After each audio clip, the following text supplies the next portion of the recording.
Okay, so we are live now. Hello, everyone. I'm very happy to have Gunjan Aggarwal with me today. She's in 12th grade now, but when she started her mathematical Olympiad journey, she was quite young. I think she was in 6th or 7th grade. Is that right, Gunjan? When did you start? Fifth grade. 5th grade. Oh my God. She was really young. Some of you may know Gunjan's elder sister Anushka. She also did mathematical Olympiad stuff, and then Gunjan joined. I very well I remember like discussing this with your mother, uh, and oh my God, 6 years have passed. That's a long time.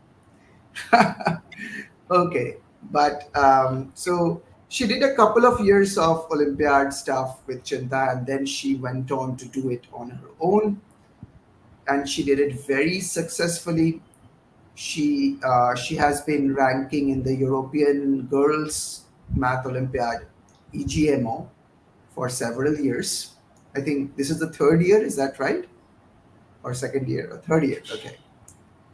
And she's also ranking in the Indian National Math Olympiad, which is I think she went to IMOTC.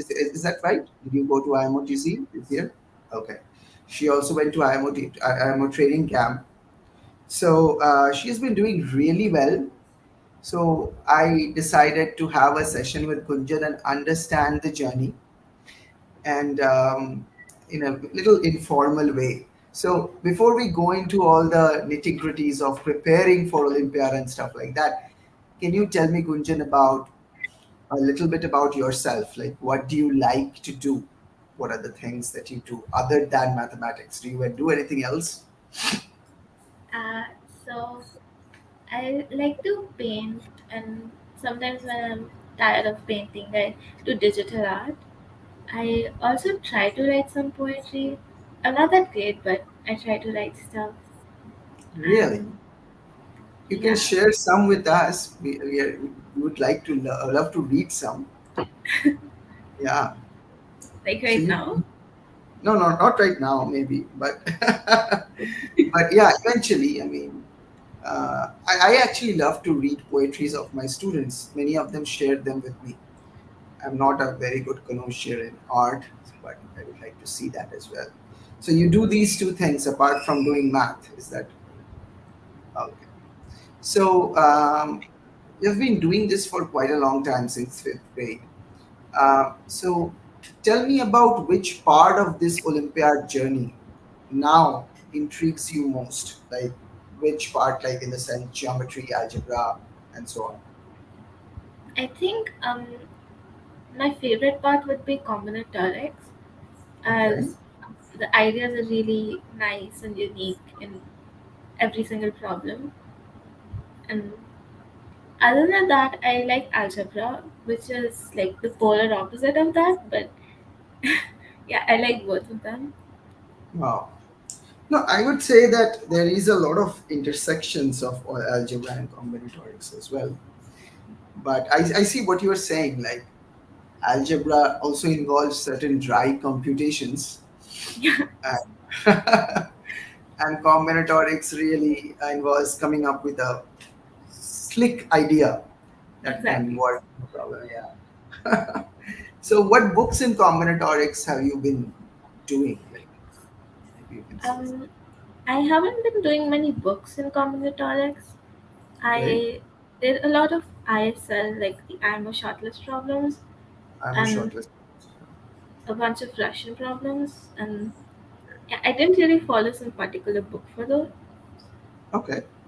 So this is very curious. I mean, IMO shortlist problems, those of you do not know this, that International Math Olympiad, which is like the greatest show of mathematics, greatest competition of mathematics for school kids, has a short list and a long list.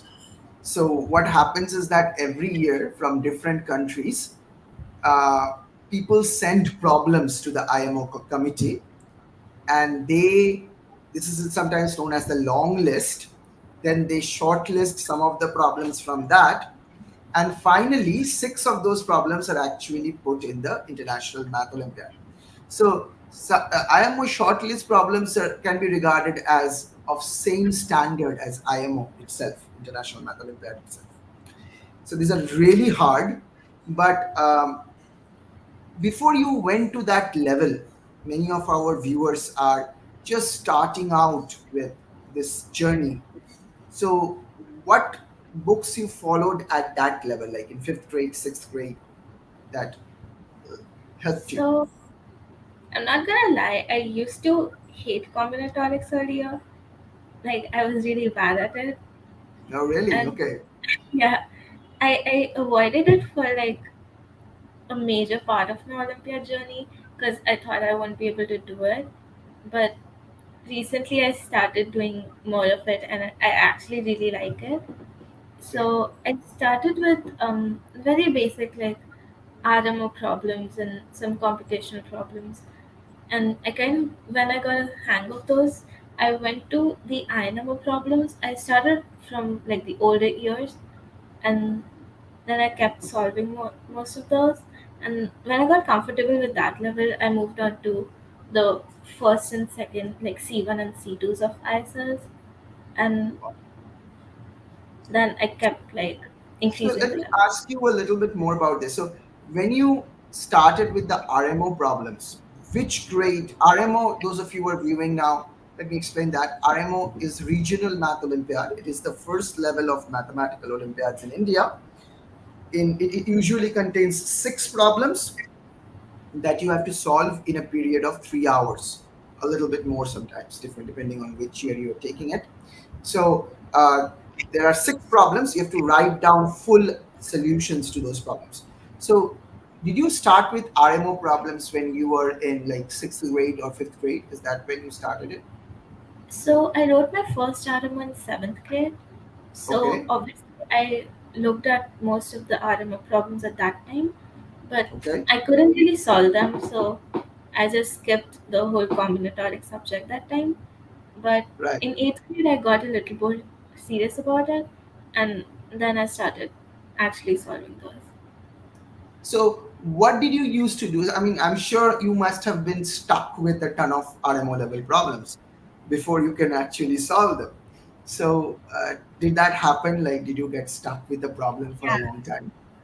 I used to get stuck a lot, and that was really frustrating at that point because, like, I wasn't really that good, so I didn't even know if I could ever solve it. And So, yeah, what is so the longest period of time that you have been stuck with a problem, like in the RMO level, like at seventh grade, let's say? I don't particularly do one problem only for a very long time. I switch Okay, between problems if I'm not able to solve them.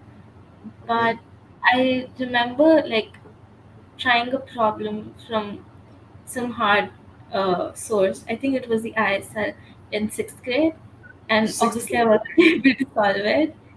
But right. in eighth grade, when I was trying some problems from there, I realized that I had seen that before, and when I solved it, I felt really happy.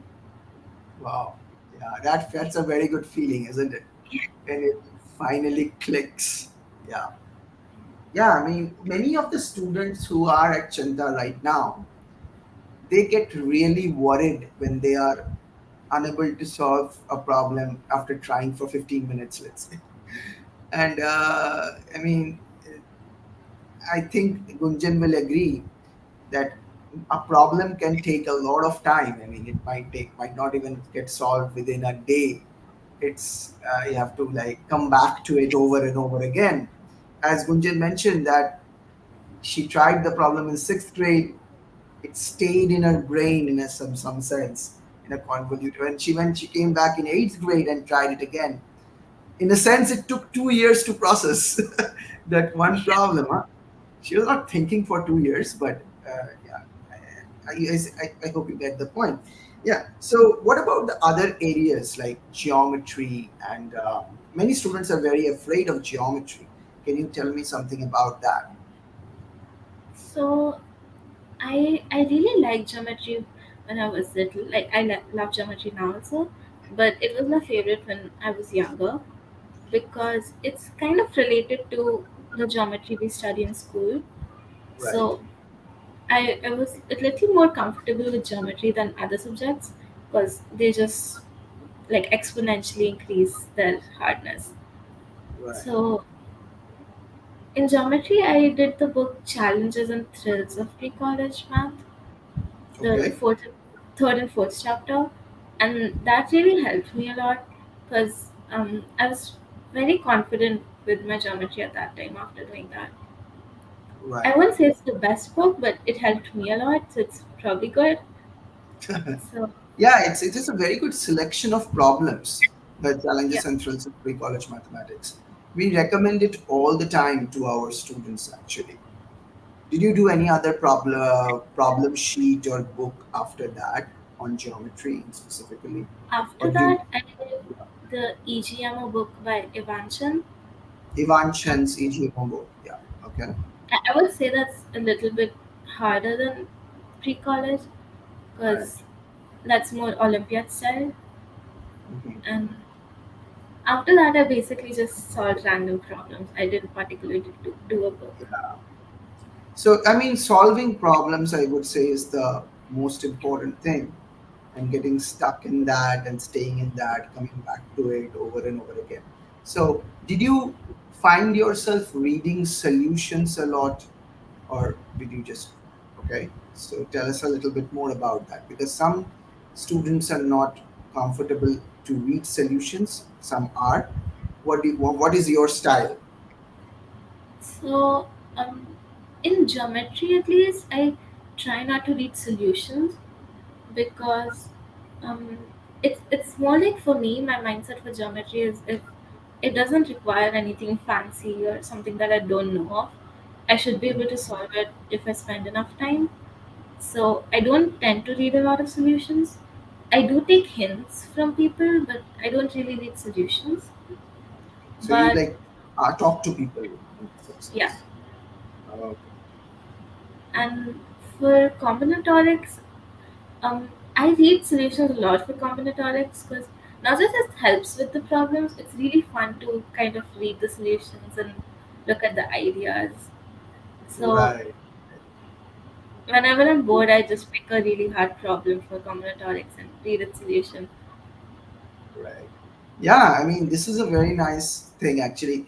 I think after a stage when you are really starting to solve the problems on your own, then you read solutions to just see the style of the problem solver. And some problems have like really novel ideas, like really cool ideas, one could say, right? And those are like pretty interesting. So, Gunjan has taught at Chinta as well for some time. Like we invited her. I think last year. I think last year, this year itself, you taught a few classes, right? Yeah. Or last year maybe. Yeah. And she will be teaching again at Chinta. We invite students all the time to teach, and we believe that someone who has done INMO level and EGMO level work for so many years is as good a teacher as anyone else. So we are very excited to have Gunjan with this entire process. There is a little initiative at Chinta, which I must admit it's not very active at the moment. It's called the Center for Mathematics for Girls, because I must explain why girls, like, why is it so special? Why do we focus on that? uh, it's really the case that, unfortunate, I guess, the case that in India, actually, it's the worldwide phenomena that the proportion of people who are women in mathematics is smaller than men. There are many historical reasons for this. Whatever it is, that is the case. If you just take the hard data, then you will see that the proportion of men is more and the proportion of women is less. One example is that the most prestigious prize in mathematics, called the Fields Medal, has been won by only one woman till date, Maria Mirzakhani, and all the remaining people were men. This has been more of a historical thing than it's about capabilities. And nowadays, many women are doing fantastic mathematics. And Gunjan and her sister Anushka, uh, both Anushka also did really well with mathematical Olympiads. She is now, I think, in MIT. Is that right? Anushka is in MIT? Right. Anushka is in MIT. So both of them, I talked to them and I told them, let's start this thing, a special thing for girls. Girls, of course, everyone can enjoy it. So Anushka, Gunjan might be doing some more activities there. I have put the link of it in the description. So Gunjan, tell me a little bit more about EGMO itself. So it's called European Girls Math Olympiad. So where does it take place, and how do you participate in it? So um, every year it's in like a different country in Europe.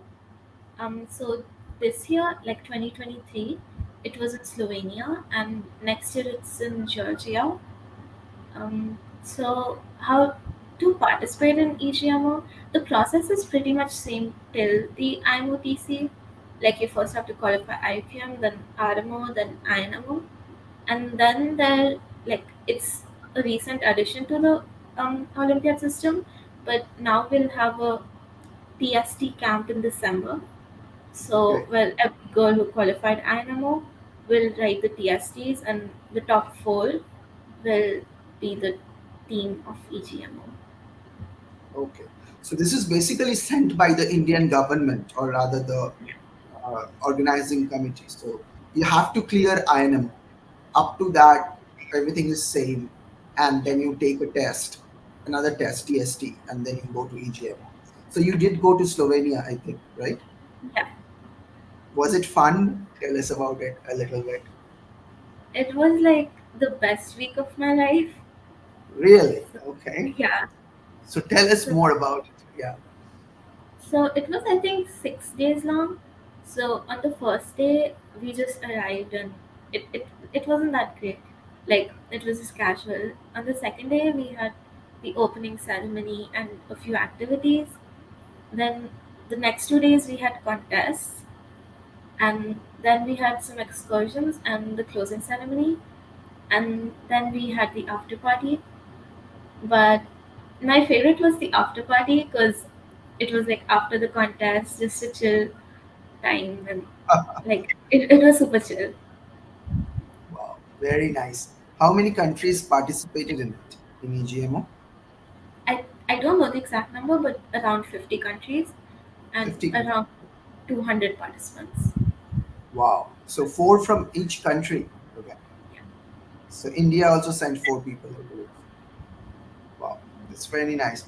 So in a sense that Gunjan was among the first four people from India to go there, which is fantastic. I have a question from the audience. Let's take it.